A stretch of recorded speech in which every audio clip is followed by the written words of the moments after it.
ఉదయమందు పట్టణమునకు మరలా వెళ్ళుచుండగా ఆయన ఆకలిగొనెను.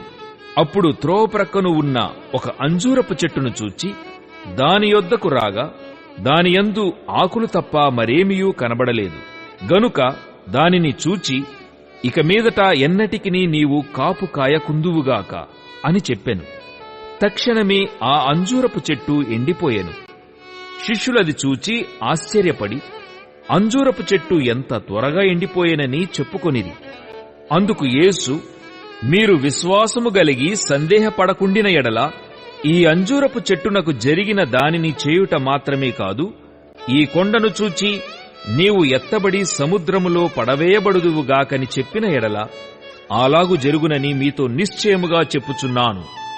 మరియు మీరు ప్రార్థన చేయునప్పుడు వేటిని అడుగుదురో అవి దొరికినవని నమ్మిన ఎడల మీరు వాటినన్నిటినీ పొందుదురని వారితో చెప్పెను.